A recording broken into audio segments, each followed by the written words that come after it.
మోదీ మంగళసూత్ర వ్యాఖ్యలపై మండిపడింది కాంగ్రెస్ పార్టీ. ఆయన మహిళల్ని కించపరుస్తున్నారని, తమ మేనిఫెస్టోని అవహేళన చేస్తున్నారని అంటోంది.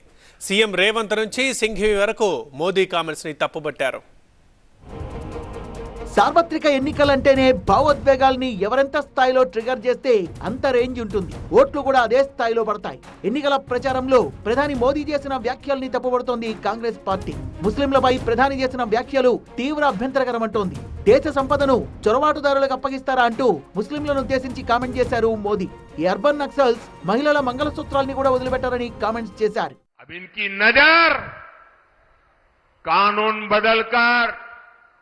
हमारी माताओं बहनों की संपत्ति छीनने का भी खेल खेला जा रहा है. उनका मंगलसूत्र उस पर उन लोगों की नजर है. ప్రధాని మోదీ విద్వేషపూరిత వ్యాఖ్యలు చేస్తున్నారంటూ మండిపడ్డ కపిల్ సిబాల్, మోదీ ఇలాంటి ప్రసంగాలతో విద్వేషాలని రెచ్చగొడుతూ సబ్కా సాత్ సబ్కా వికాస్ ను మర్చిపోయారని కపిల్ సిబాల్ విమర్శించారు. ఏడాదిగా ప్రయత్నించిన సంతానం కలగలేదా? నోవా ఐవీఎఫ్ లో ఫెర్టిలిటీ ఎక్స్పర్ట్స్ ను కలవండి. మాతృత్వం కల నెరవేర్చుకోవడానికి ఉచితంగా సంప్రదించండి. మరోవైపు ఓటమి భయంతోనే ప్రధాని మోదీ మతాల మధ్య చిచ్చుపెట్టే విధంగా వ్యాఖ్యలు చేస్తున్నారని మండిపడ్డారు సీఎం రేవంత్ రెడ్డి. రాజ్యాంగంపై ప్రమాణం చేసిన ప్రధాని ఇలాంటి కామెంట్స్ చేయొచ్చు అని ప్రశ్నించారు. రాజ్యాంగం మీద ప్రమాణం చేసిన ప్రధానమంత్రి రెండు మతాల మధ్యలో చిచ్చు పెట్టే విధంగా మాట్లాడుతున్నాడంటే ఓటమి నరేంద్ర మోడీని వెంటాడుతుంది, వేటాడుతుంది.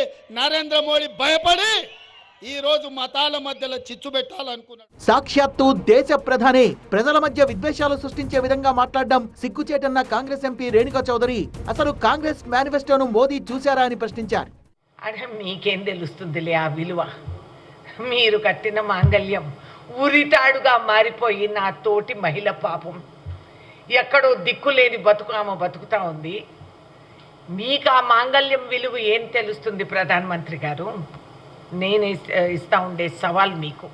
తమ మేనిఫెస్టోపై మోదీ తప్పుడు ప్రచారం చేస్తున్నారన్నారు కాంగ్రెస్ నేత అభిషేక్ సింఘ్వి. దీనిపై ఇప్పటి వరకు 17 సార్లు ఫిర్యాదు చేసినా ఈసీ చర్యలు తీసుకోవడం లేదని ఆరోపించారు.